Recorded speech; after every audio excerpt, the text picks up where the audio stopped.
नमस्कार, insider live देख रहे हैं आप। मैं हूं निखिल। देखिए, बिहार में सीटों की शेयरिंग की लगातार चर्चाएं चल रही हैं। चुनाव की घोषणा हो चुकी है। अब सीटों का बंटवारा होना है। एनडीए में भी आज जो है बड़ी बैठक बुलाई गई है। तमाम बड़े नेताओं की बैठक जो है वो बीजेपी कार्यालय में चल रही है। वहीं लगातार मुख्यमंत्री नीतीश कुमार अपने आवास पर भी तमाम उम्मीदवारों की सूची जो है वो तैयार कर रहे हैं। बता दें कि जदयू की तरफ से भी लगातार बैठकों का दौर जो है वो लगातार चल रहा है। आज जदयू में भी बड़ी बैठक है। तो वहीं महागठबंधन भी सीट शेयरिंग के फॉर्मूले पर बात जो है वो कर रहा है।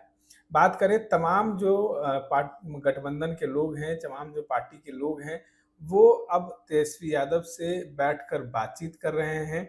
तो वहीं पशुपति कुमार पारस जो है वो नाराज हो गए हैं। आपको बता दें कि अंदर खाने ये खबर आ रही है कि पशुपति कुमार पारस जो है वो 5 सीटों की डिमांड कर रहे थे, लेकिन कहीं न कहीं उनको 2 सीटें जो है 2 से 3 सीटें जो है ऑफ़र की गई थी, लेकिन पशुपति कुमार पारस जो है उसको ठुकरा दिए हैं।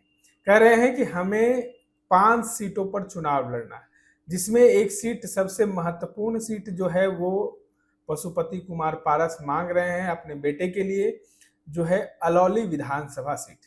देखिए, अलौली विधानसभा सीट पर जो चिराग पासवान हो, रामविलास पासवान हो, वो पुराना सीट रहा है। और जो जिस तरीके से पुराने सीट पर फिर से जो है वो कब्जा जमाने के लिए पशुपति कुमार पारस जो है वो कवायद कर रहे हैं। कई वर्षों के बाद जो है वहाँ पर राजद ने अपना खूंटा गाड़ा था। उसके बाद जो है अब राजद उस सीट को नहीं छोड़ना चाह रहा। राजद भी जो है वो अपनी जीती हुई सीट को कभी भी कंप्रोमाइज करना नहीं चाह रहा है। लेकिन जिस तरीके से पशुपति कुमार पारस लगातार डिमांड कर रहे हैं कि हमें अलौली सीट से जो है वो टिकट चाहिए और 5 सीटों पर हम चुनाव लड़ेंगे। देखिए, महागठबंधन का सीट शेयरिंग का फॉर्मूला जो है वो 130 से 135 तक जो है वो आरजेडी चुनाव लड़ने वाली है। 80 से 85 तक का अगर हम बात करें तो कहीं न कहीं कांग्रेस जो है 55 से 58 सीट पर चुनाव लड़ने की बात जो है वो कर रहा है। तो वीआईपी पार्टी की अगर हम बात करें तो 17, 18, 14 सीट जो है वो चल रही है चर्चाएं में।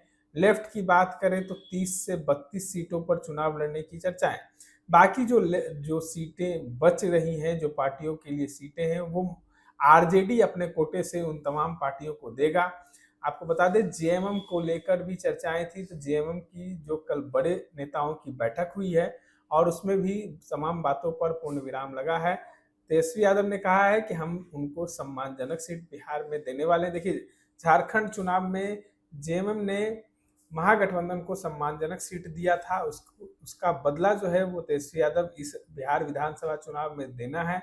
और जिस तरीके से वोटर अधिकार यात्रा का समापन हुआ था बिहार में, उस दौरान जो है तमाम जेएमएम के बड़े चेहरे जो हैं, जेएमएम के अध्यक्ष जो हैं हेमंत सोरेन जो है, वो तमाम जो लोग थे वो यहाँ पहुंचे थे बिहार और आरजेडी महागठबंधन को समर्थन दिया था।